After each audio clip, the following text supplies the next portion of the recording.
Mga Lodi, don't skip ads po tayo. Maraming salamat sa patuloy ninyong pagsuporta.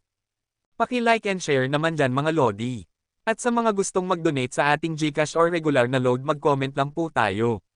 Para patuloy tayong makapag-upload ng mga bagong kabanata. Marami pong salamat. Kumusta mga Lodi, may bago tayong nobela, sana magustuhan nyo ang kwentong ito.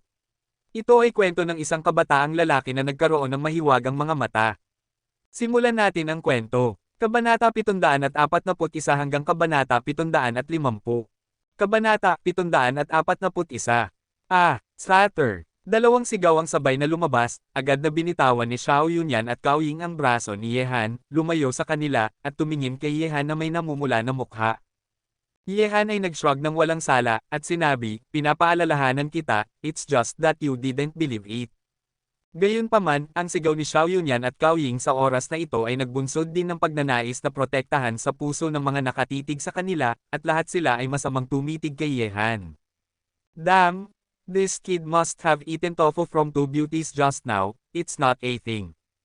Brothers, let's go? Let's get that little boy down? Maybe the two beauties will look at us with admiration. Go! Fuck him! Mahigit 10 hindi mabuting mata ang bumagsak kay Yehan sa sandaling ito. Nakita nito, si Xiao Yunyan at Cao Ying, na namumula ang mukha at nakatingin kay Yehan, ay biglang natutuwa, at lumayo. Pumunta sa gilid, pinapanood nila ang eksenang ito na parang nanunood ng palabas. Bagamat alam nilang hindi ito katumbas ni Yehan, maganda pa rin na magkaroon ng ilang abala para kay Yehan. Tumingin sa grupo ng mga tao na unti-unting lumalapit, medyo hindi makapaniwala si Yehan. Ang mga lalaking ito ay nagnanais na maging tagapagligtas ng bulaklak, ngunit gusto ba silang dalawang bulaklak sa gilid? A group of guys who don't know how to live or die, do you think it's too long to deal with him? Gayunpaman, habang nakabukas ang mga manggas ng grupo ng mga ito at nakapalibot kay Yehan, biglang sumigaw ng panunuyo mula sa isang sulok. Ang tunog ay hindi malakas, ngunit narinig ito ng malinaw ng lahat ng mga nakapaligid sa kanyang tainga. Pagkatapos marinig ang mga salitang iyon, lahat ng mga mata ay tumingin sa sulok kung saan nanggaling ang tunog. Ganoon din si Yehan, naramdaman niyang ang dumating ay medyo hindi karaniwan. Sa lugar kung saan pinapanood ng lahat ng mga mata, isang gwapong binata at isang napakagandang dalaga ang lumitaw. Ang babae ay hawak ang braso ng binata, at ang dalawa ay nakatayo ng magkatabi na parang isang match made in heaven. Damn, it's another dude. How come beauties like dudes these days? It's so good that cabbages are being bullied by pigs. Nakita nito, ang mga puso ng mga taong nakapaligid ay biglang hindi nakabalanseng. Hindi pa nakabalanseng na ang maliit na lalaki ay nangingibabaw sa dalawang babaeng mag-isa kanina, ngunit ngayon ay may isa pang, at ito ay isang napakaangas na maliit na lalaki. Slap the mouth. Ang binata ay walang emosyon na sinabi, at sa susunod na sandali, ang magandang babae na hawak ang kanyang braso kanina ay lumitaw sa harap ng lalaking sinabi na ang repolyo ay tinamaan ng baboy na parang isang hindi nakikitang hangin, at isang malakas na hampas ang bumagsak sa kanyang mukha. Sa susunod na sandali, ang lalaking halos 200 libra ay sinampal at tinanggal ng isang babae na tila mahina at maganda. Nakita nito, ang mga tao sa paligid ay hindi makapaniwala sa pagtataka. Ang malaking lalaking malapit sa 200 libra ay sinampal at tinanggal ng isang mahinang babae. Ang eksenang ito ay talagang hindi kapanipaniwala para sa kanila. A group of lowly ants? Whoever dares to say one more word, I'll cut off his tongue.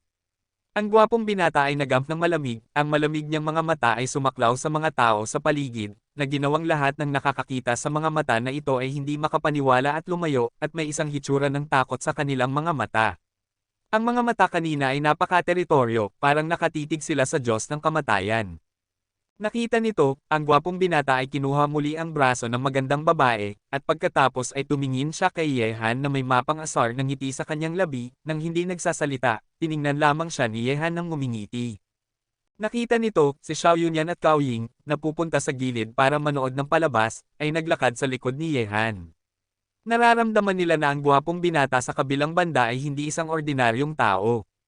Tumingin si Yehan sa gwapong binata at kalmadong sinabi, "My friend, they are just a group of ordinary people. Is it necessary to be so serious? Don't you think ants are qualified to point fingers in front of us?" The handsome young man asked back. "All living beings are equal, their lives are their lives, and yours is also yours," Yehan said. Narinig nito, ang gwapong binata ay ngumiti kay Yehanhan, at sinabi, "It's ridiculous, you, a person with bloody hands, actually told me that all beings are equal. To be honest, why do I feel that you are more shameless than me?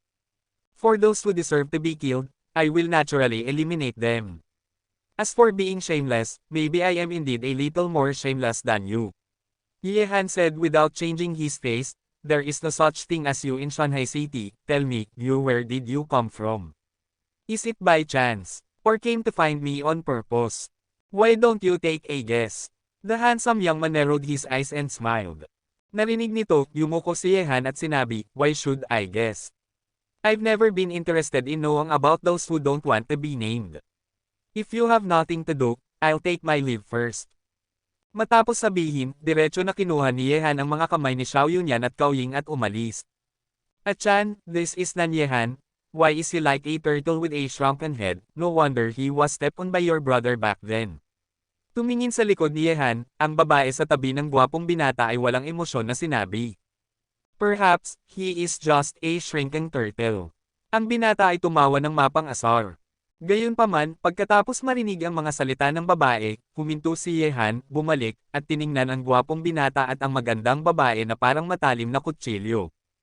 Kabanata 742. Sino ang tinatawag mong shrinking turtle?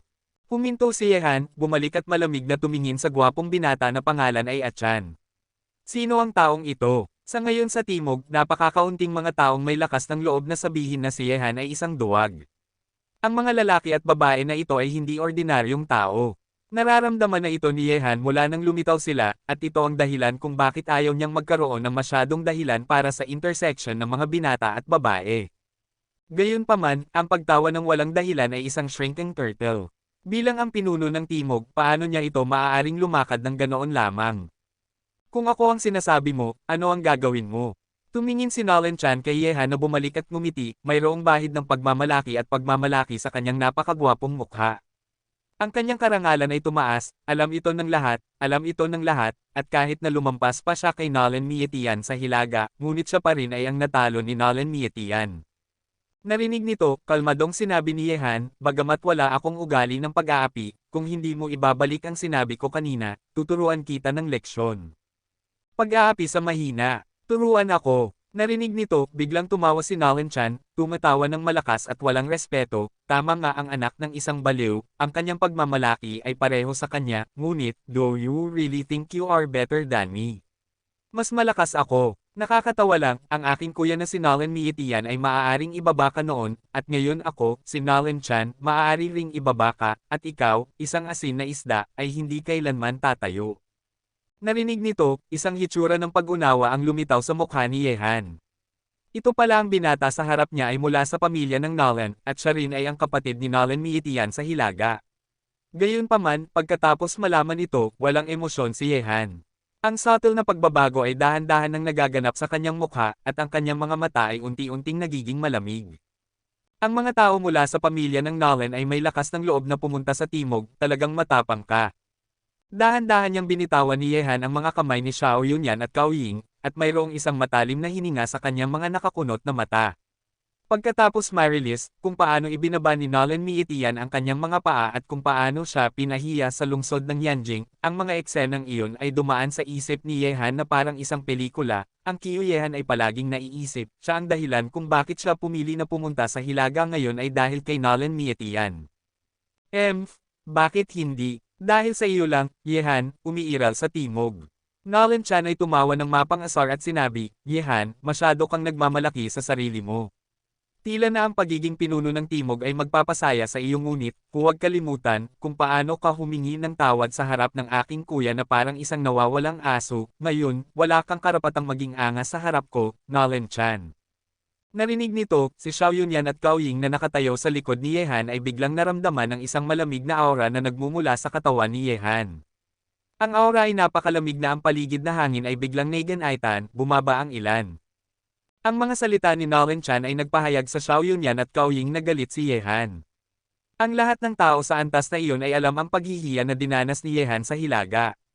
Ngayon na ang peklat ay nabuksan muli, ano ang lalaking nasa harap nila? Hindi natin malalaman kung ano ang uri ng galit ang magaganap.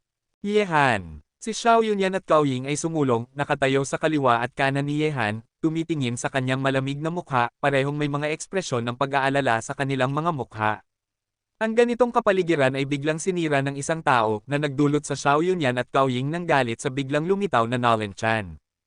Okay lang ako. Kumuha ng malalim na hininga si Yehan upang mapakalma ang kanyang lumilikot na mood, at pagkatapos ay tumingin siya kay Nolan Chan at mahina na sinabi, kasalang galing niya na ibaba ako noon ang kuya mo na si Nolan Mietian, at ito rin ang kanyang lakas, ngunit babayaran ko ang account na ito sa kanya sa lalong madaling panahon, at para sa iyo.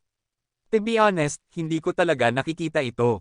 Narinig nito, ang mga kalamnan sa mukha ni Nolan Chan ay kumurap, at ang kanyang mukha ay biglang naging napakalamig. Ang kanyang layunin para sa pagpunta sa timog sa oras na ito ay napaka-clear, iyon ay, pagkatapos ni Nolan Mietian, siya ay pupunta sa ikalawang pumatay kay Yehan. Ang taong ibinaba ang kanyang mga paa, maaari siyang hindi magkaroon ng ganitong uri ng pag-iisip sa simula, ngunit pagkatapos ng reputasyon ni Yehan ay lalong lumaki, ang ganitong uri ng pag-iisip ay lumago sa kanyang puso. Hanggat ibinaba si Yehan, pagkatapos ay siya ang pangalan ni Nolan Zen ay malalaman din, at ito ay sikat sa hilaga at timog ng China. Tulad ng sinasabi, ang mga tao ay natatakot na maging sikat at ang mga baboy ay natatakot na maging malakas. Ngayon na sikat na si Yehan, mayroong mga taong gustong ibaba siya at gumamit ng kanyang karangalan, at si Nolan Chan ay isa sa kanila. Magsalita ng malakas, ikaw ay isang nakaw na aso lamang na tinapakan sa ilalim ng iyong mga paa, ano ang mga kwalifikasyon mo upang sabihin ang mga salitang ito? Narinig ang mga salita ni Yehan, ang magandang babae sa tabi ni Nolan Chan ay sinabi ng may napakawalang emosyon na ekspresyon. Nolan Chan ay mukhang malamig din, tumingin kay Yehan at sinabi, ang mapang-asar na kasama, huwag kang mahiya na magsalita, ngayon ako, si Nolan Chan, ay gagawin kang dumaan sa pangalawang paghihiya sa iyong kasaysayan ng buhay, at mananatili ka sa anino ng aking pamilya ng Nolan sa natitirang buhay mo. Panipi. Tila gusto mong gumawa ng isang bagay, ngunit ito ay dahil wala kang kwalifikasyon pa. Mahina na sinabi ni Yehan, Nolan Chan, inuulit ko sa iyo na dalhin ang babae na ito palabas ng Shanghai City at Timog bago ako magalit, kung hindi, I will make you the first person in the Nolan family to be stepped down by me. Talaga, tila ito ang labanan sa pagitan mo at sa akin. Lumakad si Nolan Chan patungo kay Yehan na may matalim na ekspresyon, at isang napakamatinding at mapang-ipong aura ang biglang sumikat mula sa kanya. Ang aura na ito ay kasing teritoryo ng isang matalim na espada, na ginawang mas malamig at nakakagat ang paligid na hangin, at ang malamig na hangin na dumadaan ay nakakapanakit sa pisngi ng mga tao. Naramdaman nito, ang mga taong nanunood ng kalokohan sa paligid ay nakagulat, at mabilis na lumabas. Ang gwapong binata ay nakakatakot sa kanilang mga mata sa sandaling ito, at nararamdaman nila na papalapit ang kamatayan, sumasakop sa gabi. Nakita nito, ipinahiwatig ni Yehan kay Xiao Yunyan at Cao Ying na umatras, masaya siyang makasama si Nolan Chan kung gusto niyang suntukin siya, ngunit dapat niyang dalhin ni Nolan Chan ang uri ng resulta na iyon. Para sa iyo, ako ay pumunta sa Timog sa oras na ito upang ako ay maging pangalawang taong humingi ng tawad, at upang ikaw, ang pinuno ng Timog, ay maging tawa ng mundo muli. Yehan ay ngumiti at sinabi, Nolan Chan, dahil ikaw ay hindi mapagkatiwalaan, huwag mo akong sisihin kung gagamitin ko ang sarili kong paraan upang pretuhin ang iba. Noong una, pinahiya ako ni Nolan Mietian sa lungsod ng Yanjing at naging pinuno ng mundo. Tawa, ngayong gabi gagawin kitang unang pamilya ng Nolan na mapahiya, at papakaramdaman kitang tawa ka. Kailangan mong mamatay. Ang mga mata ni Nolan Chan ay humihinga ng apoy, at ang kanyang mga kamao ay unti-unting nakaaikit. Ngumiti si Yehan at sinabi, kahit na ako, si Yehan, ay karapat-dapat na mamatay, hindi ito isang bagay na maaari mong wakasan, dahil sa aking pananaw, hindi ka sapat na kwalipikado, at wala kang iba kundi ang pagmamalaki at pagmamalaki. Okay, ipapakita ko sa iyo kung ako, si Nolan Chan, ay kwalipikado. Matapos sabihin, biglang tumalon si Nolan Chan, mahigit 2 metro sa ibabaw ng lupa, at pagkatapos ay sinipa pababa na parang kidlat ng may malakas na puwersa, humingi ng tawad. Humingi ng tawad. Ang sinipa ni Nolan Chan na parang kidlat ay bumagsak mula sa langit sa ibabaw ng ulo ni Yehan, at ito ay napakalakas. Ang kanyang sinipa ay nangako na itulak si Yehan sa kanyang mga tuhod sa lupa. Gayunpaman, sa harap ng napakamatinding sinipa ni Nolan Chan, ang ekspresyon sa mukha ni Yehan ay hindi nagbago ng lahat, ito ay kasing kalmado ng isang pool ng stagnant water. Tumingin sa paa na bumagsak mula sa langit sa ibabaw ng ulo niya, nagturo si Yehan ng dalawang daliri na parang kidlat, at bumagsak sa pihitan ni Nolan Chan ng may napakamabilis na bilis at tumpak na paningin. Agad, mayroong isang tunog na click. Nang lumabas siya, biglang nagbago ang mukha ni Nolan Chan sa mid-air. Naramdaman niyang ang mga daliri ni Yehan ay parang makapangyarihang Vajra fingers, hindi matatalo, at kahit na ang mga buto sa kanyang paa ay nabasag. Kabanata 743. Sa gitna ng himpapawid, biglang nagbago si Nolan Chan sa kanyang taktika, binaligtad ang kanyang katawan, at sinipa ang kanyang kaliwang binti patungo sa baywang ni Yehan, at kasabay nito, ang kanyang kamao ay walang awa na sinalakay ang ulo ni Yehan. Kung ito ay matamaan, malamang na masisira ang ulo. Gayunpaman, paano niya hahayaan si Nolan Chan na magtagumpay si Yehan? Ang kanyang katawan ay nanatiling hindi gumagalaw, ang kanyang dalawang kamay ay tila may mga mata, at tumusok na parang kidlat binti, at ang isa pang kamay ay tumugon sa kamao ni Nolan Chan ng harap-harapan. Bang-bang! Dalawang nakakatakot na pagtutunten ang tumunog na parang kulog. Sa ilalim ng ganitong uri ng pakikipaglaban at pagtutunten, ang mga taong nanunood na may malalaking mata ay naramdaman ang isang malakas na hangin na humahampas sa kanilang mga pisngi, at ang ilang haba ng buhok ng mga babae ay kahit na pinunit. Pabayaan, lumipad sa hangin. Damn it! Sino ang mga taong ito? Filmmaker ba ito o martial arts master? Ang mga tinig ng pagtalsik ng dila ay lumabas mula sa lahat ng panig, tumingin sa batang lalaking lumipad, may isang bahid ng hindi pagtitiwala sa kanilang mga mata kulay. Matapos makipaglaban kay Yehan sa dalawang hakbang, ang katawan ni Nolan Chan ay lumipad. Gayunpaman, pagkatapos bumaba, ang mga maingat na tao ay makikita na halos hindi matatag si Nolan Chan. Itinuro niya na ang kanang binti ni Nolan Chan ay halos masira. May ganitong maliit na lakas, gusto mo rin akong humingi ng tawad para sa iyo. Tumingin si Yehan kay Nolan Chan na nakatayo doon, may isang mapang-asar na ekspresyon sa kanyang mukha. Sa realm ng Rendo, sinasamba pa niya na iyon ay ibababa niya, ito ay mas mapagmalaki kaysa kay Nolan Miitian noon. Narinig nito, isang kulay livid ang lumitaw sa mukha ni Nolan Chan. Ang lakas ni Yehan ay mas malaki kaysa sa inaasahan niya. Sa pamamagitan ng labanan kanina, nalaman ni Nolan Chan na ito ay imposibleng ibaba niya si Yehan. Ang kanyang lakas ay hindi malaman. Bakit, bingi ka ba Nolan Chan? Nasaan ang kasiyahan? Tumingin sa tahimik na Nolan Chan, patuloy na tumawa si Yehan. Ano ka ba? Maaari mong paghihiyan si Achan ng walang alinlangan. Ang magandang babae ay tumawa ng malamig nang marinig ang mga salita ni Yehan, at lumakad patungo kay Yehan na may isang mapampatay na ekspresyon sa kanyang mukha. Ziyalan, hintayin mo muna.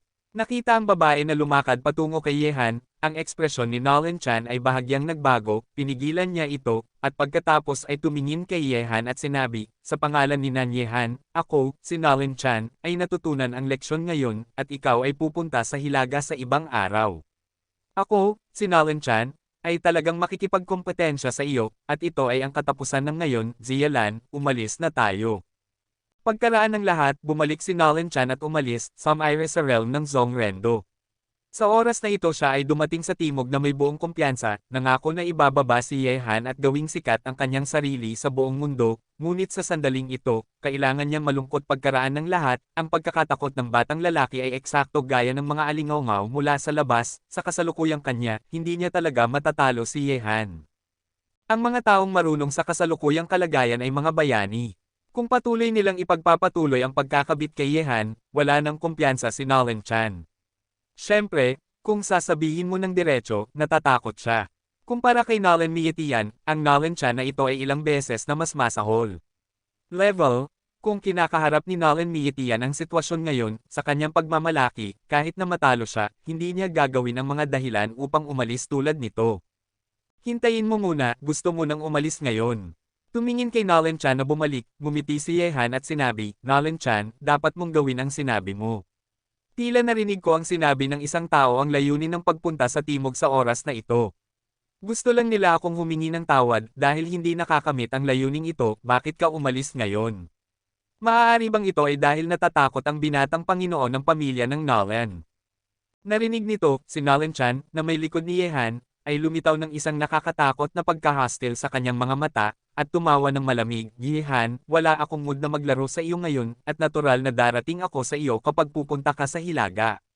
Sumabak sa ibang araw. Pagkaraan ng lahat, aalis na si Nolan Chan, ngunit sa ilalim ng galaw ng katawan ni Yehan, lumitaw siya sa harap ni Nolan Chan na parang isang hangin sa nakakagulat na mga mata sa paligid, na hamarang sa kanyang daan. Nakita nito, ang mga mata ni Nolan Chan ay nag-iba, at sinabi, huwag mo nang pahirapan ang mga tao, sinabi ko na sa iyo na sumabak sa ibang araw, umalis ka. Yehan Han ay ngumiti at sinabi, hindi ako naniniwala na maaari tayong sumabak sa ibang araw. Mas mabuti na ang araw ngayon.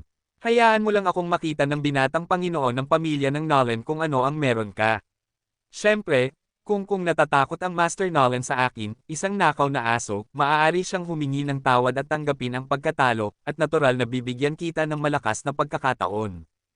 Hayaan si Nolan Chan na lumakad tulad nito. Natural na ayaw ni Yehan. Matapos siyang pahiyaan, binato niya ito kung kaya niya, at umalis kung hindi niya magawa. Ano ang iniisip niya? Mayroon bang bus na maaaring sakyan at tahakin ng lahat? Ang Nolan Chan na ito ay orihinal na masamang intensyon, mapagmalaki, isang tipikal na bully, at siya ay miyembro ng pamilya ng Nolan, kaya hindi makain ni Yehan ang hininga na ito nang hindi bigyan siya ng leksyon. Narinig nito, tumingin si Nolan Chan kay Yehan at sinabi ng mapangit, tila sinadya mong makipag-usap sa akin ngayong gabi. Narinig nito, medyo hindi makapaniwala si Yehan. Tila gusto ni Nolan Chan na makipag-away sa kanya mula simula hanggang wakas. Sa simula, binigyan niya si Nolan Chan ng pagkakataong umalis, ngunit tinanggi niya ito.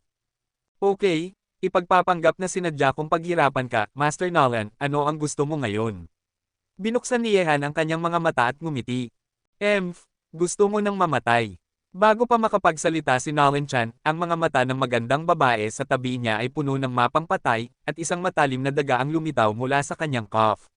Sa sandaling lumitaw ang daga, itinadtad niya ang mga mata ni Yehan na parang isang makamandag na ahas, ang uri ng pag-atake na ito ay maaaring tawaging lubhang masama. Sayang ang ganda mong mukha, ngunit ang iyong puso ay lubhang masama, umalis. Isang nakakatakot na malamig na liwanag ang lumitaw sa mga mata ni Yehan, at ang nakakatakot na palad ay tumusok, at pagkatapos ay tumusok. Ang kanyang palad ay unang bumagsak sa mukha ng magandang babae, at isang limang pulang tuldok ang lumitaw sa mukha ng magandang babae. Fingerprints, siya ay tumayo, at umatras, ang daga na tinadtad ang mata ni Yehan ay bumagsak sa lupa. Ziyalan. Ang mukha ni Nolan Chan ay nagbago, ngunit bago pa siya makapag-aksyon, bumawi si Yehan, at isa pang hampas ang bumagsak sa gwapong mukha ni Nolan Chan na parang kidlat. Ang hampas ni Yehan sa mukha ay napakabilis na hindi man lang nagkaroon ng pagkakataong tumugon si Nolan Chan. Nang naramdaman niya ang masakit na pananakit sa kanyang mukha, ang kanyang mga mata ay biglang naging napakapula, at may isang nakakatakot na pagkahastil hindi makapigil na ilabas ito mula sa kanyang katawan, ang binatang Panginoon ng kanyang dignidad na pamilya ng Nolan ay talagang sinampal. Bukod dito, ang taong sumampal sa kanya ay si Yehan, ang lalaking nanunumpa niyang ibababa. Sa sandaling ito, galit na galit si Nolan Chan, mapang patay, at ang kanyang mga mata ay malamig at nakakatakot. Kabanata 744. Huwag mo akong tignan ng ganyan, gusto mo akong humingi ng tawad, ngunit ngayon, hinampas ko ka lang sa mukha.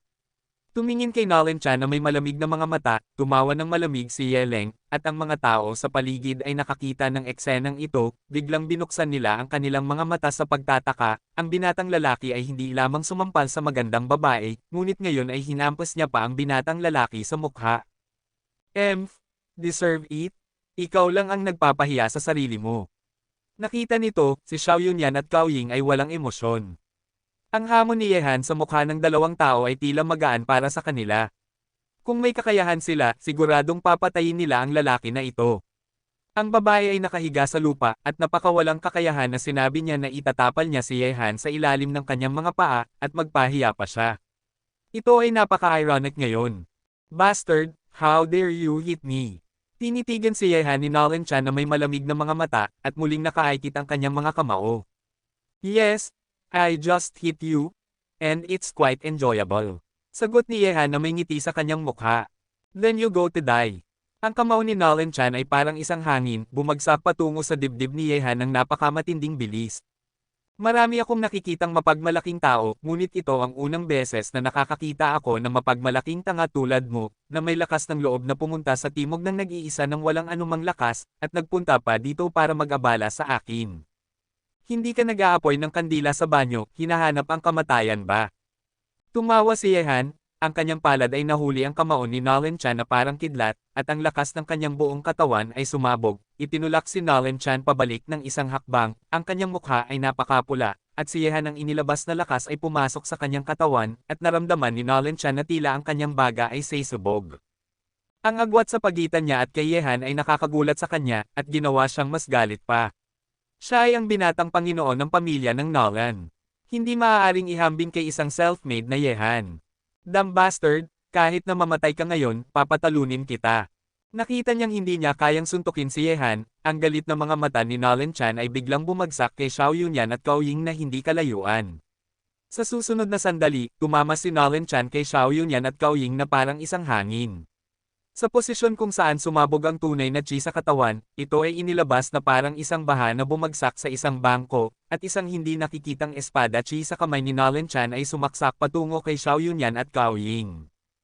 Tila gusto mong mamatay. Nakita si Nolan Chan na pinatay si Xiao Yunyan at Cao Ying, ang mga mata ni Yehan ay puno ng mapang patay, ang kanyang mga paa ay bahagyang gumalaw, at ang mga tao sa paligid ay tila nakakita ng multo. Sa ilalim ng ekspresyon, ang katawan ni Yehan ay lumitaw sa harap ni Xiao Yunyan at Cao Ying muna, at sinipa niya, ganap na nawala ang pag-atake ni Nolan Chan sa hangin. Natalo sa isang suntok, ang katawan ni Nolan Chan ay madugong umatras, at tumakas patungo sa layo kahit na hindi pinansin ang magandang babae na si Ziyalan na nakahiga sa lupa. Alam niya na hindi siya katumbas ni Yehan, kaya tatakbuhan niya ito kung kaya niya. Ang iba pa, wala siyang pakialam. Pumunta sa timog na may buong kumpiyansa upang hamanin si Yehan sa oras na ito ay isang malaking pagkabigo sa kanyang kasaysayan ng buhay. Nababayaan niya si Yehan, at mas nababayaan niya ang kanyang sarili. Si Nolan Mietian ay maaaring itapal si Yehan sa ilalim ng kanyang mga paa, ngunit hindi niya magawa. Mayroong isang mundo ng pagkakaiba sa pagitan niya at kay Yehan. Nolan Chan, gagawin kitang tunay na handicap ngayong gabi. Tumawa ng malamig si Yehan. Ang malakas na hangin ay umiyak sa hangin, at sa susunod na sandali, nandoon na si Yehan sa likod ni Nolan Chan, nakakatakot sinipa ang isang binti. Click! Isang tunog ng mga buto na ganap na nasira ang lumabas sa tahimik na kapaligiran na ito. Si Nolan Chan, na nasugatan ang kanyang kanang binti, ay ganap na nasira ang kanyang kanang binti, at ang buong tao ay nahulog sa lupa. Ang sakit na nakakaapekto sa puso ay ginawa niya. He screamed unceasingly. The treatment he received at this moment made him wish he could tear Yehan into pieces to relieve his hatred. Narinig ang sigaw na ito, ang mga ekspresyon ng mga tao sa paligid ay kumurap. Ito ay hindi isang pelikula. Ang binti ng binatang lalaki ay talagang nasira, at ang kanyang buong kanang binti ay nakabaluktot sa isang nakakagulat na antas. Upang lumikha ng estado na ito, maisip mo kung gaano kalakas ang cold-faced young man na gumawa kanina. Matapos makita ang eksenang ito, ang mga mukha ng mga taong nagpaplano na mag-abala kay Yehan kanina ay napuno ng lamig na pawis. Mabuti na lang at hindi nila pinahirapan ang binatang lalaki kanina. Kung sinusuntok ng binatang lalaki ang kanila, kailangan nilang manatili sa kama sa ospital nang hindi bababa sa pagkatapos ng 1 taon at kalahati. Cao Ying, isn't that a little too cruel? Tanong ni Xiao Yunyan na may bilog na labi. Tumawa ng mapang-asar si Cao Yi, cruel. I don't think so. This guy was thinking of killing both of you just now. I think Yehan can continue to be more cruel. Humiga si Yehan at tumingin kay Nolan Chan na nakakaramdam ng sakit. Ang malamig na ekspresyon sa kanyang mukha ay unti-unting lumambot at naging isang ngiti. Pinindot niya ang kanang binti ni Nolan Chan na naging disabled dahil sa kanya. Sinabi, tila si Nolan Zen, ang binatang Panginoon ng aming pamilya ng Nolan, ay talagang naging Nolan disabled ngayon. Hindi ko alam kung ano ang nararamdaman. Narinig nito, tumingin si Nolan Chan kay Yehan na may mabangis na mukha, at sinabi, damn you, you hurt me today, and if you go north in the future, my Nolan family will cut you into pieces and tear you into pieces. At that time, this young master will kill you one by one, and make you bastard regret coming to this world. So scary. Young Master Nolan can really scares me. Ngumiti si Yehan, tumingin kay Nolan Chan at sinabi, I said that I would make you the first person in Nolan's family to lose face. It's time to fulfill this promise, young Master Nolan Ken. I think it won't take long for you to become popular on the internet, and don't thank me. Anyway, if you want to be famous all over the world, I will give you that. Matapos sabihin, bumaling si Yehan at tumingin, at ngumiti, ladies present, please stay away. It's the elders who can watch hard. You can shoot whatever you want, free of charge, no money. Matapos sabihin ito, sa ilalim ng nagtatakang mga mata ng mga tao sa paligid at ng nakakatakot na tingin ni Nolan Chan, ginamit ni Yehan ang Dragon Scale Dagger upang tusukin ang damit ni Nolan Chan at hilahin ang lahat ng kanyang damit at pantalon. Hubad, lahat ng private parts ng katawan ay nakalantad sa hangin. Pagkatapos kumuha ni Yehan ng damit ni Nolan Chan, ang mga sigaw ay nagmula sa paligid, ang lahat ng mga babae sa kabila ay namumula ang mukha at tumakbo, at isang grupo ng matatanda ang nasiyahan sa pagtingin, lalo na it was the person who was taught by Nolan Chan just now. Matapos gawin ang lahat ng ito, nirecord ni Yehan ang video at kumuha ng mga larawan, at pagkatapos ay hinaila ang mga Xiao Yunyan at Cao Ying, na naiwas na kanina, na iniiwan ng Nolan na napapalibutan ng mga tao. Zen. Ang pagkilos ni Yehan ay eksakto ang sinabi niya, gusto niyang gawin si Nolan Chan bilang unang tao sa pamilya ng Nolan na mapahiya, ngunit ito ay ang simula lamang.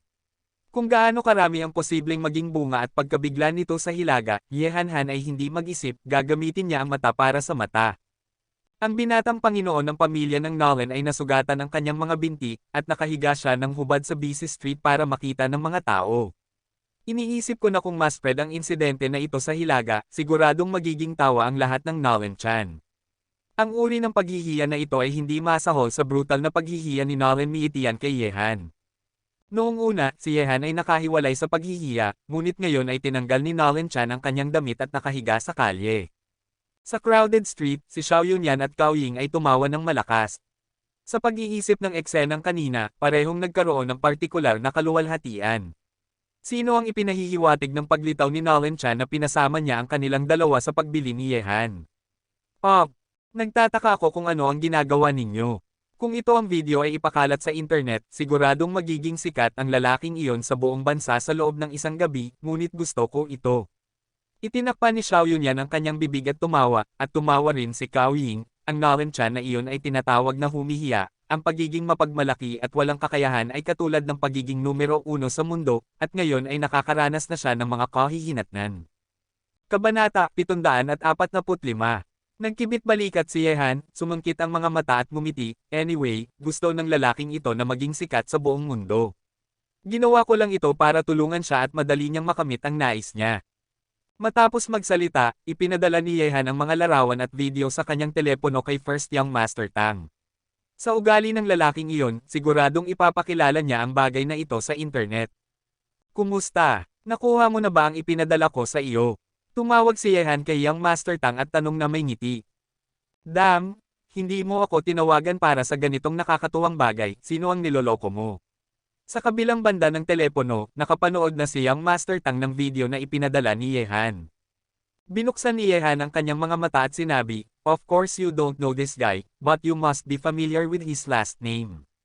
Sino? Tanong ni Young Master Tang na may pag-aalinlangan. Sinabi ni Yehan sa malamig na boses, ang taong ito ay tinatawag na Nolan Chan, ang nakababatang kapatid ni Nolan Miitian sa Hilaga. Fatty, gusto kong ipalaganap mo ang video na ito ng malawakan sa internet.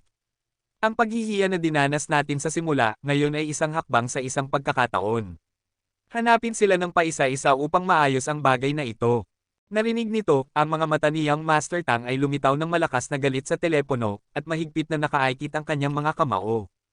Hindi niya nakakalimutan ang paghihiya na dinanas nila sa lungsod ng Yanjing, at palaging naiisip ito sa kanyang puso, dahil alam niya na isang araw ay haantong si Yehan sa kanila upang sakupin muli ang lungsod ng Yanjing, at makuha ang paghihiya na dinanas nila noon.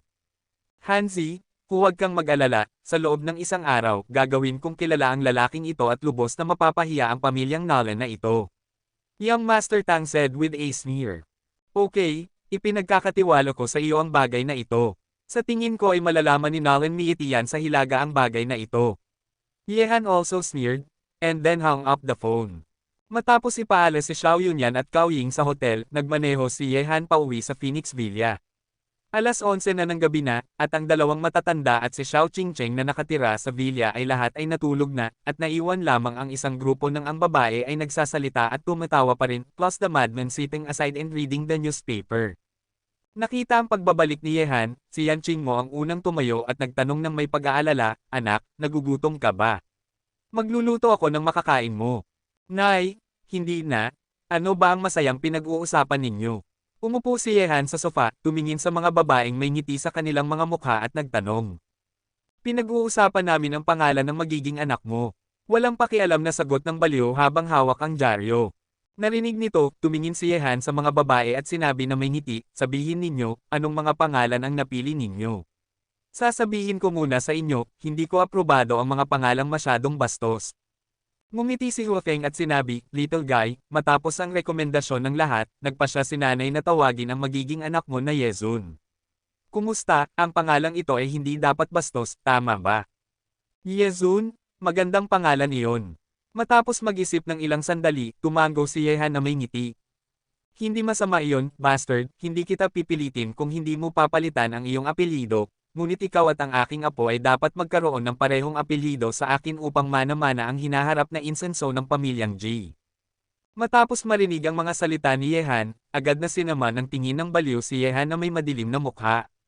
Han glanced at him. Kanina, nagpa siya ang kanyang asawa at manugang na ang apelyido ng magiging apo ay Ye. Kahit na mayroon siyang opinyon, hindi niya ito nagawang itaas. Pero nang si Yehan naman ang nagsalita, hindi na siya pumayag. Matanda, bakit kailangang pareho ang apelyido ng anak ko sa iyo? Hindi ka dapat masyadong dominanti. Tumingin si Yehan sa baliw at sinabi ng hindi nagbibigay daan. Madman G, may problema ka pa ba sa apelyidong G?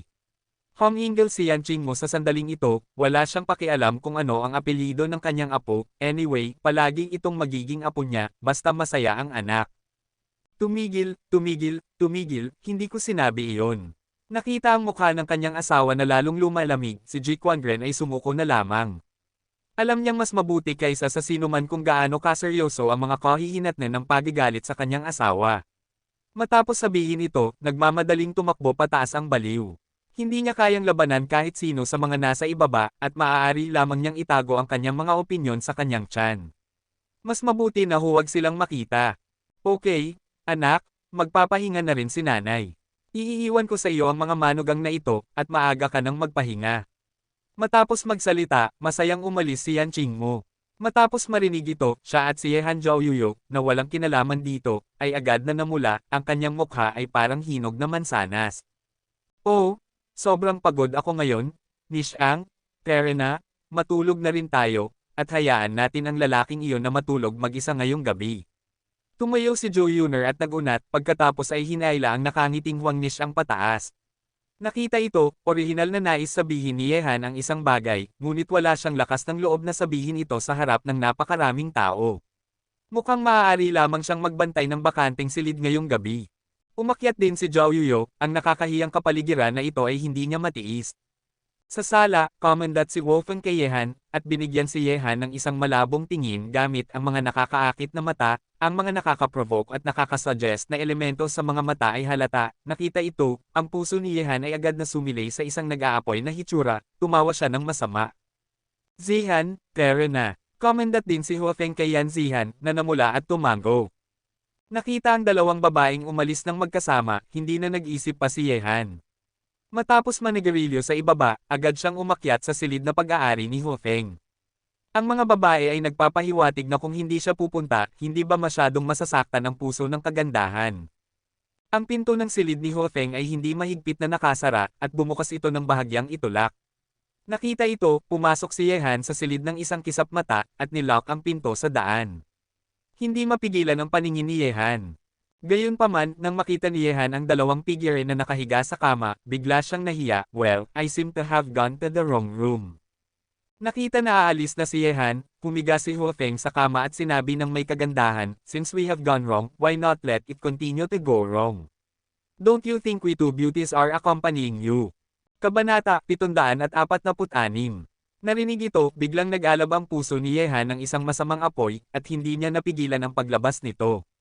Agad siyang humarap at tumalon sa kama, hoy, kung ganoon, tayong tatlo ang matutulog ng magkasama ngayong gabi. Bar!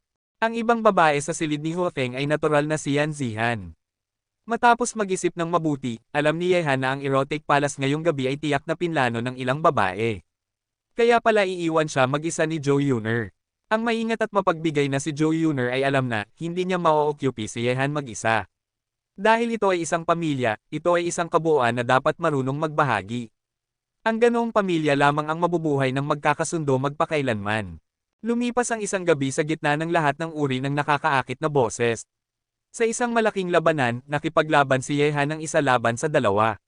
Siya ay kasing tapang ng isang dragon at tigre, natalo. Nagising si Yehan ng alas 8 ng umaga, ang kanyang baga ay puno ng enerhiya, ang kanyang buong katawan ay parang isang dragon, at hindi siya nagpakita ng anumang pagod sa kanyang mukha. Anak, gumising ka na, kumusta ang tulog mo kagabi? Si Yan Qingmo ay naghahanda ng almusal para sa lahat sa kusina sa sandaling ito, at tinanong si Yehan na bumaba.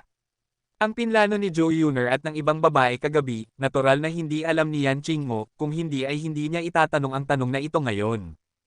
Narinig ito, sumagot si Yehan ng hindi namumula at hindi tumitibok ang puso, maganda naman. Maganda naman, pero manahimik ka lang sa gabi, para hindi mo gusto na matulog ang mga tao. Ang boses ng baliw ay nagmula sa sala. Bagamat ayaw marinig ng baliw ang paggalaw kagabi, hindi niya ito maiwasan. Ang kanyang mga tainga ay napakaganda, na naging sanhi nang hindi niya makatulog ng maayos buong gabi, at tumanggi ang kanyang asawa na hawakan siya, kaya ngayon ay nagsasalita siya ng may mga tinak. Ano ba ang pinagsasabi mo, bastard? Sinaman ng tingin ni Yan Qingmo ang baliw sa pinto ng kusina na namumula, pagkatapos ay pumasok sa kusina at nagpatuloy sa pagluluto ng almusal. Matanda, naiinggit ka ba sa akin? Yehan Han Saturday down in front of the madman nonchalantly. Mula sa kanyang posisyon, nakikita niya sina Zhou Mingshan at Mr. Yan na nagsasagawa ng tai chi ng magkasama sa plaza sa labas. Ikaw na anak ng isang babae, huwag kang masyadong mapagmalaki. Sasabihin ko sa iyo na ang magiging apo ko ay maaaring pangalanan lamang na Ji, hindi ito mapag-uusapan. Sinaman ng tingin ng baliw si Yehan, napakaaalala niya sa bagay na ito. Wala namang pakialam kung ano ang apelyido, anyway, anak ko iyon. Nagkibit balikat si Yehan at sinabi, matanda, pupunta ako sa lalawigan ng Sichuan bukas para sunduin ang isang tao, at gusto kong ipagkatiwala sa iyo ang isang bagay. Pakinggan natin. Gulat na tumingin ang baliw kay Yehan, ang batang ito ay bihirang humingi ng anumang bagay sa kanya. Sumandal si Yehan sa sofa at nag-cross legs at sinabi, kagabi, binugbog ko ang isang junior mula sa pamilya ng Nolan. Natatakot ako na maghihiganti ang mga tao mula sa pamilya ng Nolan sa Hilaga. Dapat kang magbigay ng pansin sa panig na ito ng bahay sa loob ng 2 araw na ito. Labas sa basket. Ang mga tao mula sa pamilya ng Nolan ay talagang nakarating sa timog. Ngumisi ang baliw at sinabi, okay, kung binugbog mo siya, bugbugin mo lang siya. Sa akin, Madman J dito, kahit na dumating ang pamilya ng Nolan, kailangan mong timbangin ito ng mabuti. Maya-maya, nagising ang ilang babae isa-isa. Sinamahan ni Yehan si Huang Nishang na maglakad-lakad sa villa. Ang paglalakad ay nakakatulong sa paglaki ng sanggol, ngunit sina Ho Feng at Yan Zihan ang huling nagising, halos alas 9 na lamang sila nang bumangon sila mula sa kama, wala ng paraan, silang tatlo ay natulog ng magkasama kagabi, at ang oras ng paghahagis ay masyadong mahaba. Matapos mag-almusal, pumunta sa kumpanya si Zhou Yuner.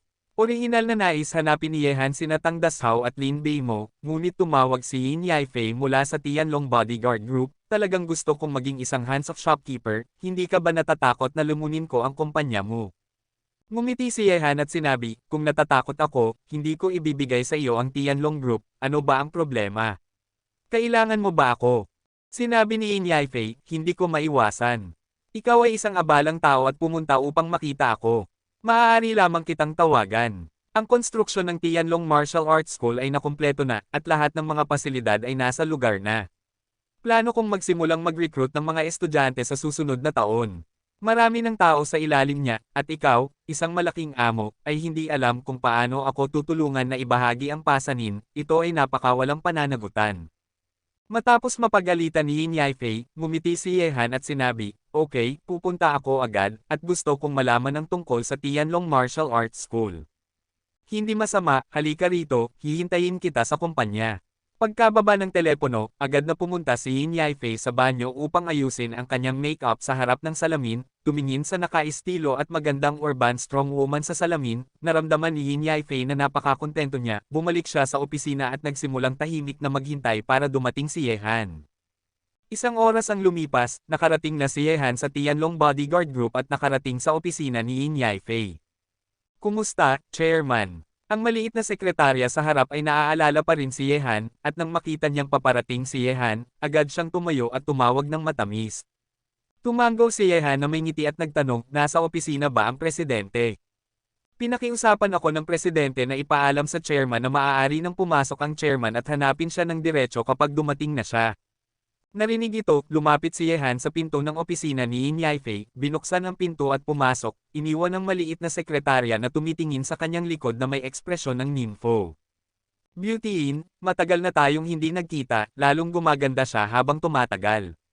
Pagkapasok sa opisina ni Yin Yaifei, tumingin kay Yin Yaifei na abala sa harap ng computer, umupo si Yehan sa sofa at ngumisi. Talaga, bakit hindi pumupunta ang ilang tao sa kumpanya pagkatapos bumalik sa Shanghai City? Sa tingin ko hindi taos-puso ang papuri na ito. Maganda na tumingin si Yin Yaifei kay Yehan, hawak ang isang tasa ng inihurnong alak ang mainit na tsaa ay inilagay sa harap ni Yehan. Ngumiti ng nakakahiya si Yehan, at sinabi, kakabalik ko lang mula sa kanluran at medyo abala ako.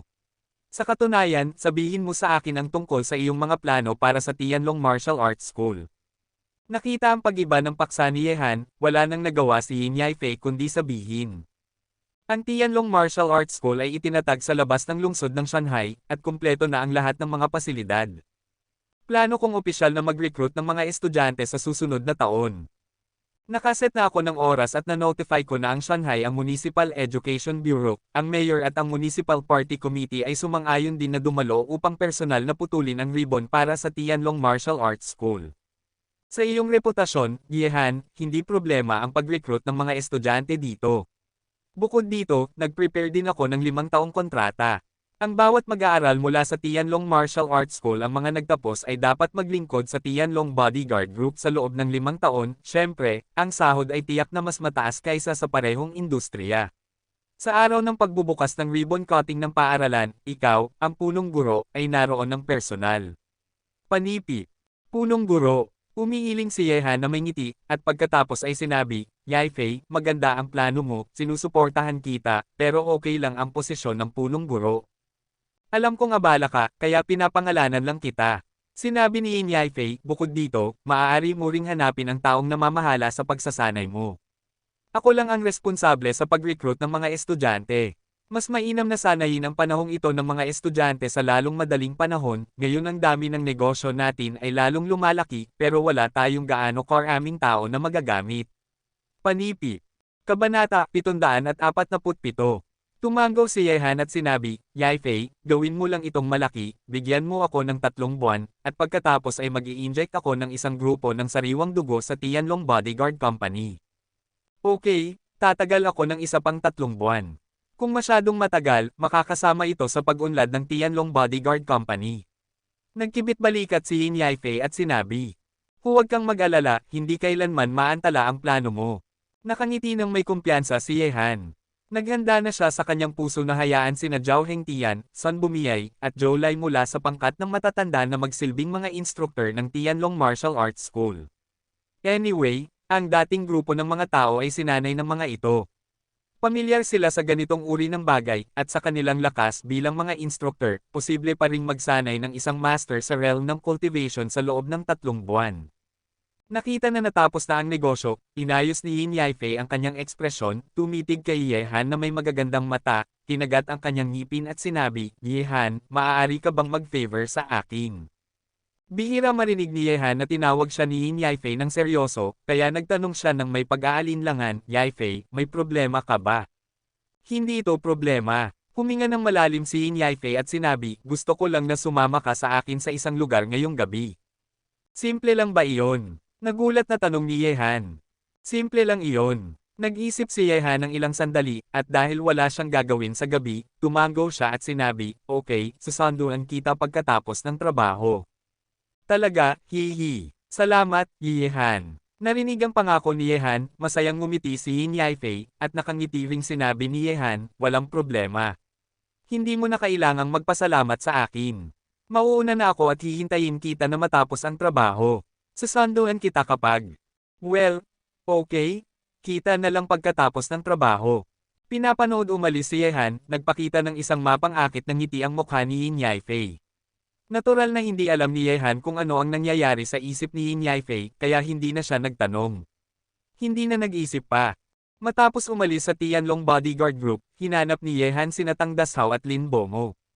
Pagkatapos bumalik mula sa kanlurang mundo, hindi pa sila nagkaroon ng magandang pag-uusap maliban sa nakasalamuhan nila sa pulong. Tungkol sa dalawang magkapatid na ito, Yehan Han pays special attention to it. Kasama sina Yang Master Tang at Lin Bomo na kumain, at pagkatapos magkaroon ng komportableng sauna halos alas 5 na ng hapon. Iniisip niya si Yin Yaifei, kaya hindi na nagtagal si Yehan, at nagmaneho ang kotse ay nakarating sa gate ng Tianlong Bodyguard Group. Hindi nauna ni Yehan o huli. Ito ay oras ng pag-alis ng trabaho, at ang mga empleyado ay lumabas ng kumpanya ng 2 at 3 na nag-uusap at tumatawa. Ipinarada ni Yehan ang kotse sa isang sulok, umupo sa kotse at pinanood ang mga taong dumadaan na tahimik na naninigarilyo. Ang mga taong ito ay empleyado pa rin niya, ngunit napakakaunting mga taong nakakaalam na siya ang malaking amo ng Tianlong Bodyguard Company. Maya-maya, nakita ni Yehan na lumabas si Yin Yaifei mula sa gate ng kumpanya na nakasuot ng mataas na takong at may dalang bag. Sa taas na 1.75 metro, siya ay 1.8 metro na ang taas sa mataas na takong. Lian Pian's Big Beauty, hindi nabanggitin ang pagtingin sa kanyang mukha. Nakita si Yin Yaifei na tumitingin sa paligid, pinatunog ni Yehan ang sungay, at nang marinig ang tunog, agad na lumakad si Yin Yaifei patungo sa posesyon ni Yehan, binuksan ang pinto ng kotse at umupo sa co-pilot, at nakangiting sinabi, "Gaano katagal ka na rito?" "Panipi. Kaka-rating lang, saan tayo pupunta ngayon?" Tanong ni Yehan na may ngiti. "Pumunta sa isang restaurant sa Yuantong Road, at sasabihin ko sa iyo ang lokasyon kapag nakarating na tayo." Hindi na nagtanong pa si Yehan, pinaandar ang kotse at nagmaneho palabas. Ang Yuantong Road ay matatagpuan sa gitna ng lungsod, hindi kalayuan sa Tianlong Bodyguard Group. 20 minuto ang lumipas, ang kotse ay tumigil na sa harap ng isang restaurant. Matapos ay parada ang kotse, tumingin si Yehan sa marangyang restaurant na ito at nagbiro, "Beauty Inn, hindi mo ba ako nais na imbitahin sa hapunan dito?" "Bakit? Hindi ba ako? Isang subordinate? Maaaring mag-imbita ng hapunan ang malaking amo." Ikinibit balikat ni Yin Yaifei ang mga mata ni Yehan. "Okay, mukhang nakaset ka na sa lokasyon mo, Tara, ikaw na ang mag-lead." Nag-lead si Yin Yaifei. Pagkapasok ng dalawa sa hotel, lumapit ang isang hotel manager at ngumiti kay Yin Yaifei, "Miss Yin, nandito ka na pala." Sina Mr. Yin at ang iba pa ay naghihintay na sa box. Si Yin Yaifei ay isang babaeng hindi rin maaaring baliwalain sa lungsod ng Shanghai. Hindi lamang dahil siya ang namamahala sa Tianlong Bodyguard Group. Ang sino mang may kaunting kakayahan ay alam kung sino ang bodyguard group na ito. Ang paggawa ng mga bagay ay sapat na upang mapataas ang social status ni Yin Yaifei. Sa makatuwid, nang malaman niyang magpapalipas ng gabi si Yin Yaifei sa hotel, naghihintay na ang manager ng hotel, ngunit nang makita niya si Yehan sa likod ni Yin Yaifei, medyo pamilyar ang manager, ngunit hindi niya maalala kung sino ito sa loob ng ilang sandali. "Well, salamat. Maaari na tayong umakyat mag-isa, abala ka ba?" sabi ni Yin Yaifei. "Miss Yin, pakibagalan lang, pasensya na."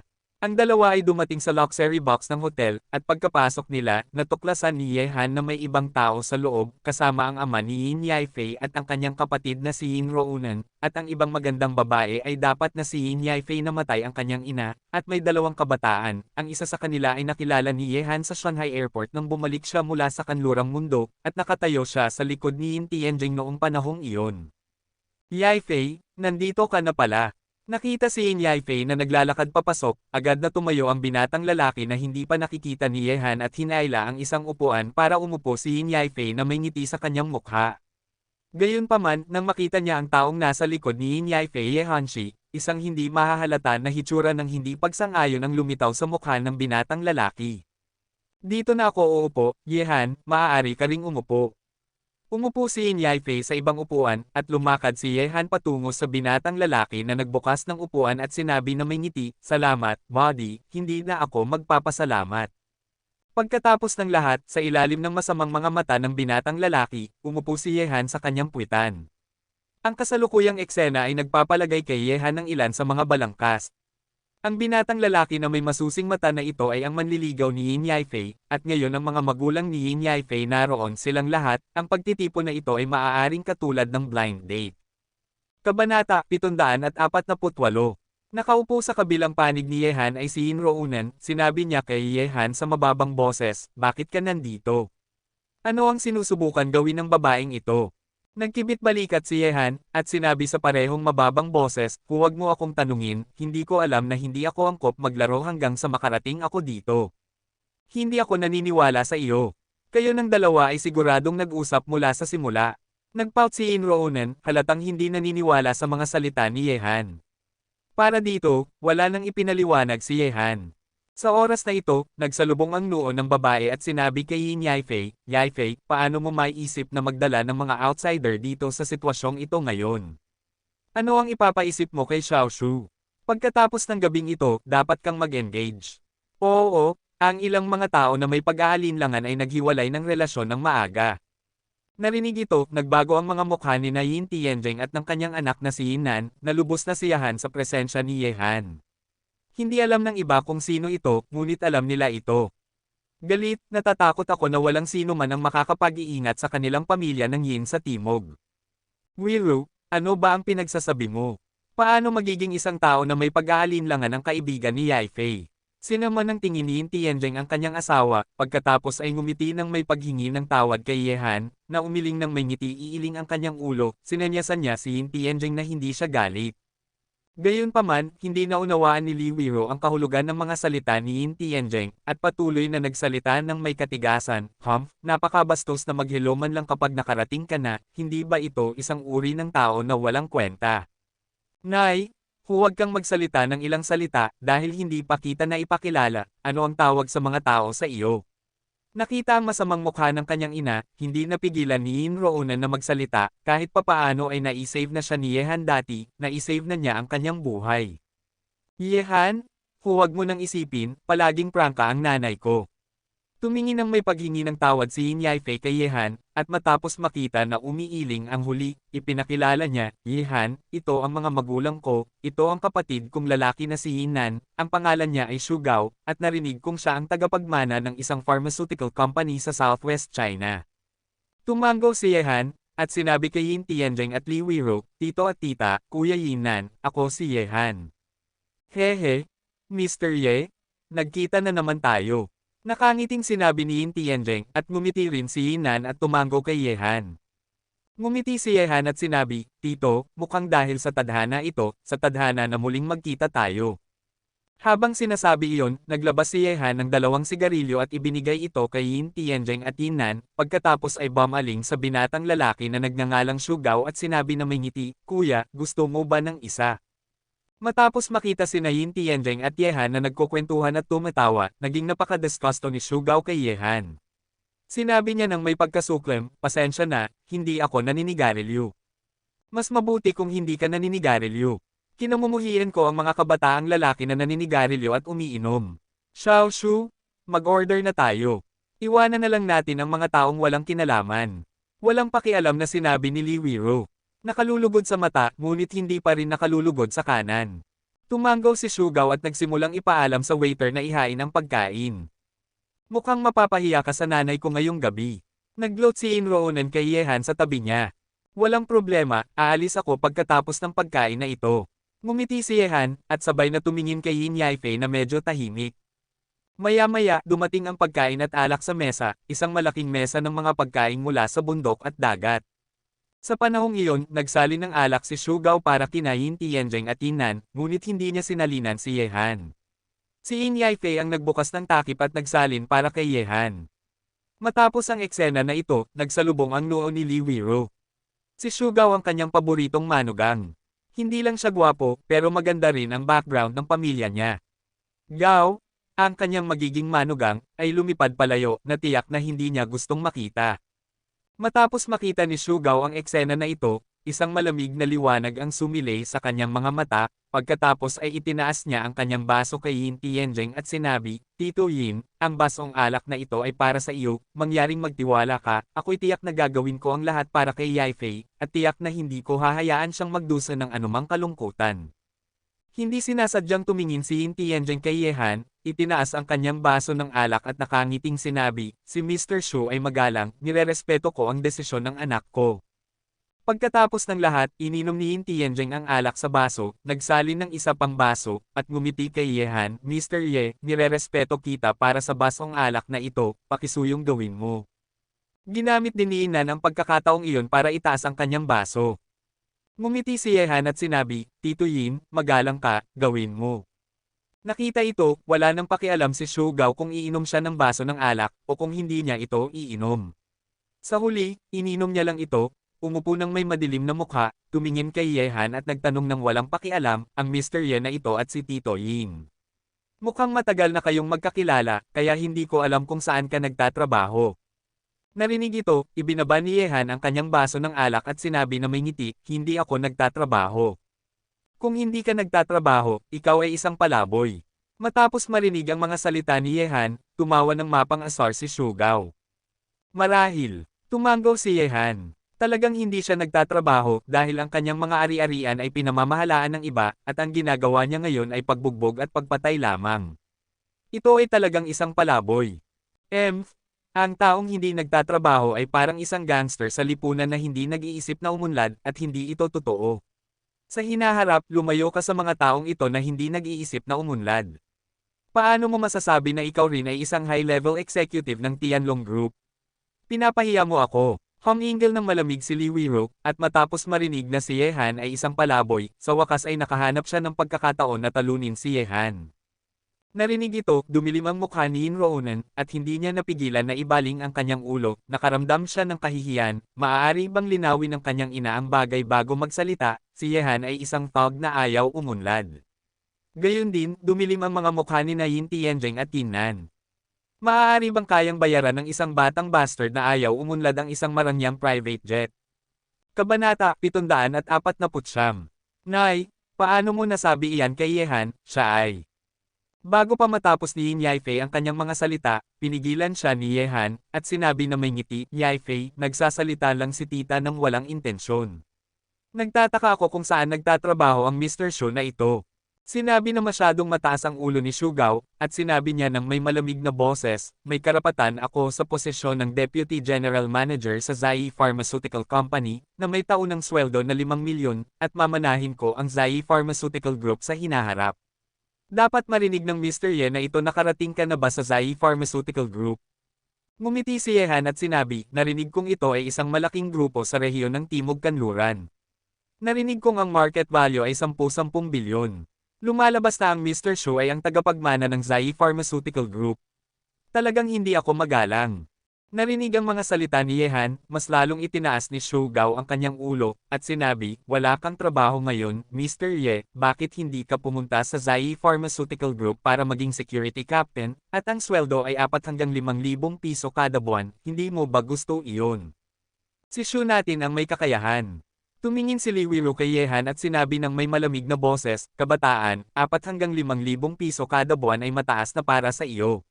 Sa kasalukuyan, ang lipunan na ito ay walang lakas at koneksyon, kaya napakahirap makakuha ng 4 o 5,000 piso kada buwan.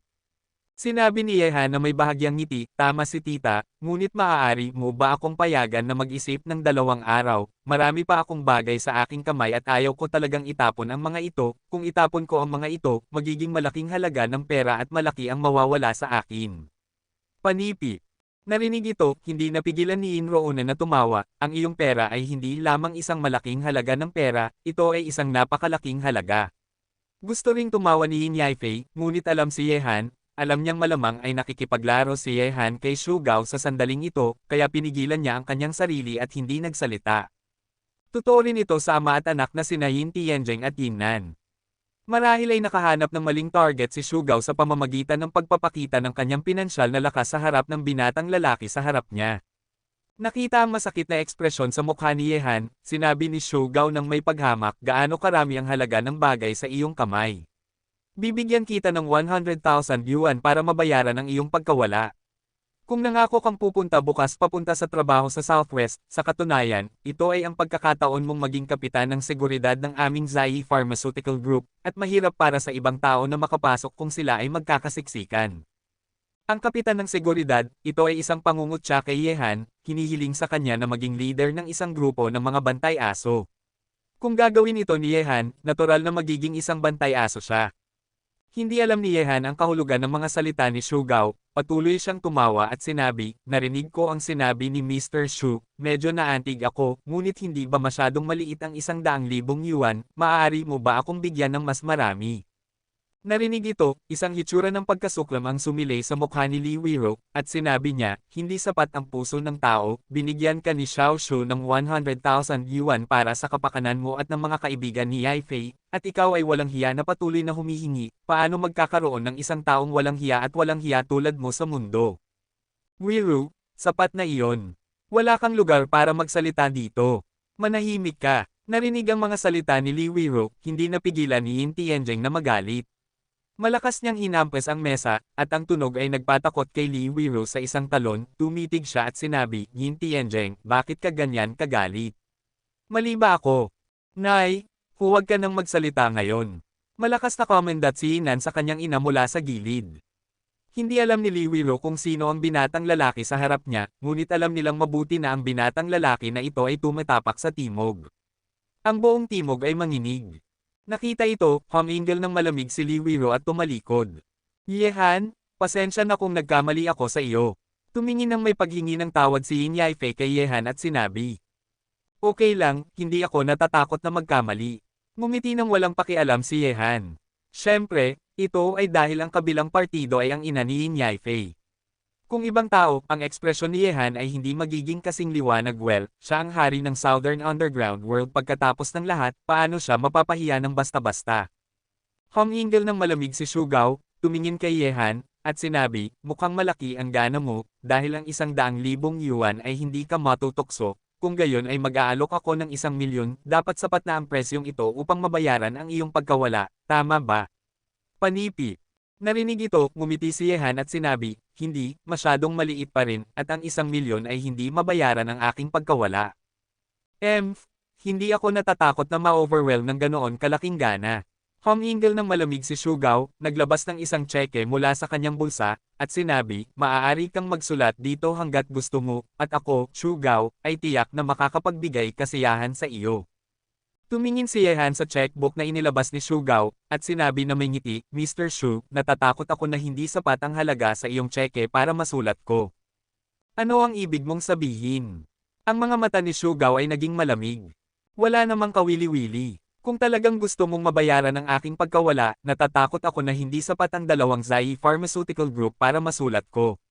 Nagsindi ng sigarilyo si Yehan at sinabi ng walang pakialam, sapat na ang sapat, oras na para hayaan ang batang babaeng ito. Go subukan kung ano ang pakiramdam ng pagsampal sa mukha. Kay abangan, hindi sapat ang 2 Zai Pharmaceutical Group para mabayaran ang iyong pagkawala, sino sa tingin mo ang sarili mo? Isang bilyonaryo. Tumawa ng mapang-asar si Shugao, tumingin kay Yehan ng may paghamak, ang kay-abangan ng taong ito sa harap niya para bang narinig niya ang pinakakatawang bagay sa mundo. Tama ka, siya ay isang bilyonaryo, at siya ay magiging isang trillionaire sa hinaharap. Tumingin si Yin Yaifei kay Shugao ng may paghamak, at sinabi, ang Zai Pharmaceutical Group ay talagang napakaganda. Ito ay isang napakamakapangyarihang domestic company. Gayunpaman, kumpara sa kanya, hindi lamang ang iyong Zai Pharmaceutical Group ay hindi maihahambing, ngunit malayo ka sa likuran. Narinig ang mga salita ni Yin Yaifei, biglang naging abo ang mukha ni Shugao. Malakas na sinabi ni Li Wiro sa sandaling ito, Yaifei, ano ba ang pinagsasabi mo? Bakit hindi ka agad humingi ng tawad kay Xiao Shu? Hindi ako mali, bakit ako dapat humingi ng tawad? Tumingin si Yin Yaifei sa kanyang ina at sinabi, Nay, inayos mo ang lahat para sa akin simula noong bata pa ako, kasama na ang kasal, ngunit gusto kong sabihin sa iyo ang tungkol sa kasal. Tawagan ng mga shot dahil may boyfriend na ako, at siya nga ito. Habang sinasabi iyon, itinuro ni Yin Yaifei ang kanyang daliri kay Yehan, ngunit sa ilalim ng mesa, ang paa ni Yin Yaifei ay matatag ng tumapak sa paa ni Yehan, na nagpapahiwatig kay Yehan na huwag magsalita. Matapos trituhin ng ganito, hindi napigilan ni Yehan na huminga. Chill, damn it, hindi ba ako pwedeng magsalita? Ilayo mo ang iyong mga paa, nakasuot ka ng mataas na takong. Kabanata 750. Off. Matapos marinig ni Yin Roonan ang mga salita ni Yin Yaifei, agad niyang niluwa ang inumin na kanyang iniinom. Sina Yehan at Yin Yaifei ay magkasintahan, bakit hindi niya alam ang tungkol dito, bilang isang nakakatandang kapatid. Gayunpaman, sapat na ang kanyang karunungan para hindi ibunyag ang kasinungalingan ni Yin Yaifei, si Yehan ay maaari lamang hayaan ang kanyang kapatid na gamitin ito bilang isang kalasag ng isang beses. Ano, hindi ako sumasang-ayon. Hinampis ni Liwiro ang mesa at nagalit na tumayo. Ang mukha ni Shugao ay napakasama sa sandaling ito, at mahigpit na nakaikuyom ang kanyang dalawang kamao. Sinabi ni Inroonan ng may kalmado, Nay, hindi ba ang dahilan kung bakit mo ako pinag-engage kay Shugao ay dahil siya ay mayaman at tagapagmana ng isang malaking grupo? Pero hindi ba mahirap ang tagumpay ng anak mo ngayon?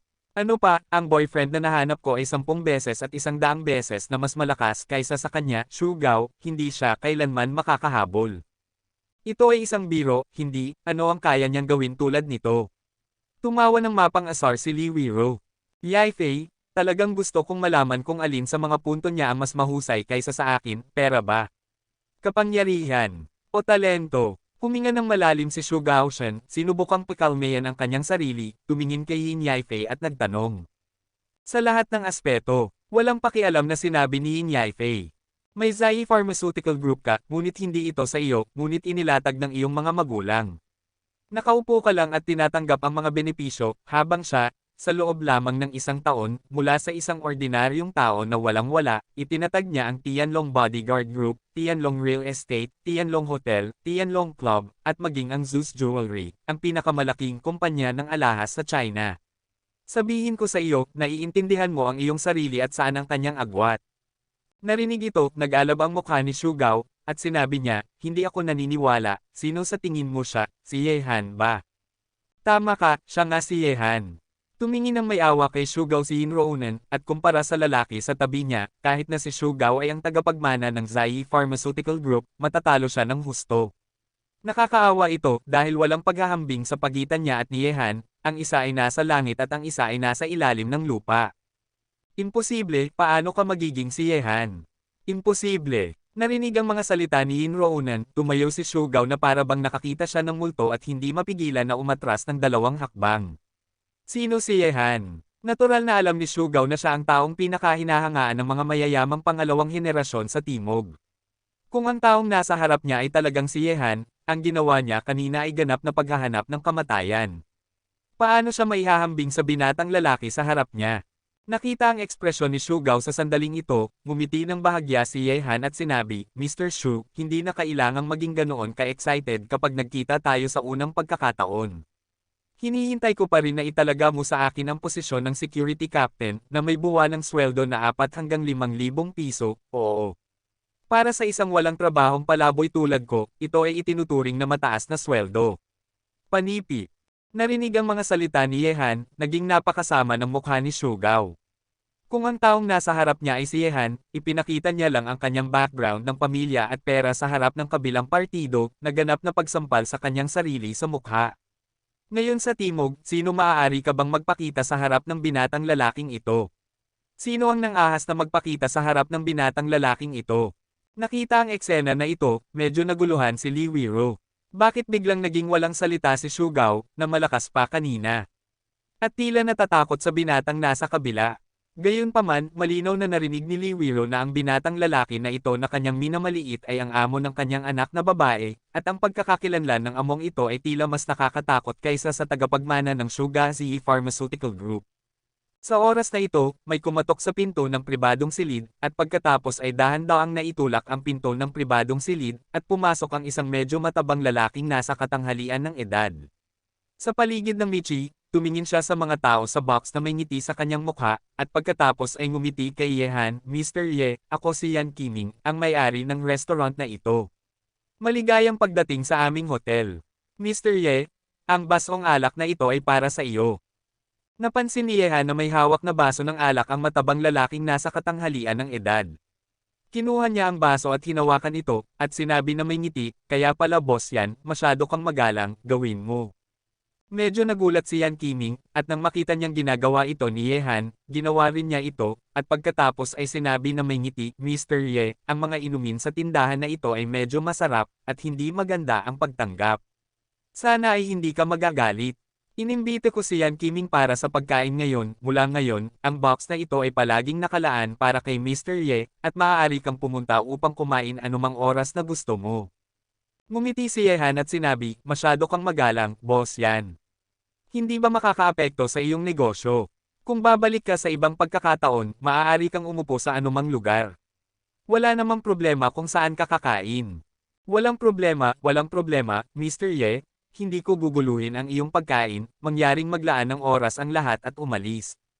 Matapos magsalita, dumating si Yan Qiming at mabilis na umalis, at narinig din niya ang manager sa ibaba na sinasabi na narito si Yehan kaya't pumunta siya sa pribadong silid na ito upang tingnan ng personal.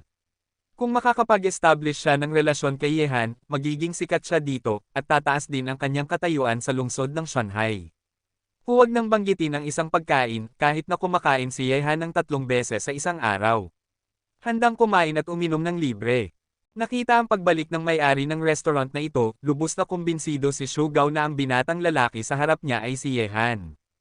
Siya ang taong sikat na sikat ngayon sa timog na ang pagtapak sa kanyang mga paa ay nagdudulot ng lindol sa timog.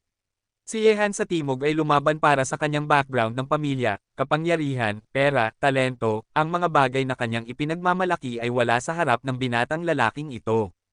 Hanggat gusto niya, maaari niyang sirain ang Zai Pharmaceutical Group gamit ang isang alon ng kanyang kamay. Mr. Xu, hinihintay ko pa rin ang iyong sagot. Mayroon pa ba akong papel bilang security captain? Tumingin si Yehan kay Xu Gao na tila medyo hindi mapakali sa sandaling ito na may ngiti sa kanyang mukha. Narinig ito, nanginginig ang ekspresyon ni Xu Gao, at nagmamadaling sinabi, Mr. Ye, kanina ay bulag ako kay Taishan at nagsabi ng mali.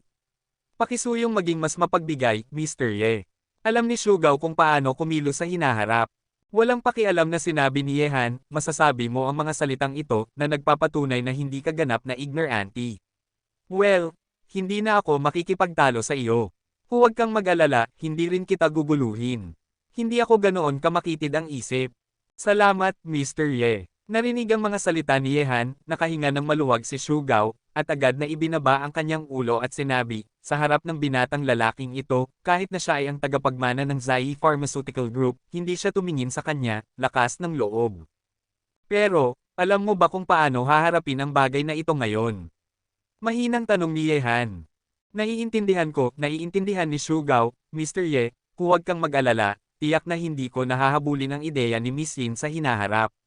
Nagmamadaling sinabi ni Xu Gao, ngayon, kahit na humiram siya ng 100 beses na lakas ng loob, hindi na siya maglakas loob na habulin si Yin Yaifei.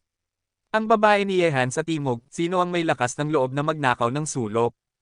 Umupo si Yehan at sinabi, masarap malaman, sayang hindi nakakain ang pagkain sa mesang ito, kumain na tayo, at bumalik sa timog kanluran pagkatapos kumain. Narinig ang mga salita ni Yehan, agad na umupo nang masunurin si Xu Gao. Nakita ang eksena na ito, na mula si Li Weiru, at ngayon, gaano man siya kabobo, alam na niya na ang binatang lalaki sa harap niya na kanyang minamaliit ay hindi bata, at tiyak na hindi si Xu Gaoning ang nag-udyok sa kanya. Iyon ang dahilan kung bakit siya naging napakamasipag, at hindi nga naglakas loob na magpakita ng anumang pagsuwi sa ibig sabihin. Ang nakakatawa ay paulit-ulit niyang tinatawanan ang binatang lalaking ito, iniisip na hindi siya karapat-dapat sa kanyang anak na babae. Ngayon na malinaw na ang lahat, kung ang kanyang anak na babae ay maaaring maging karapat-dapat sa iba ay isang problema.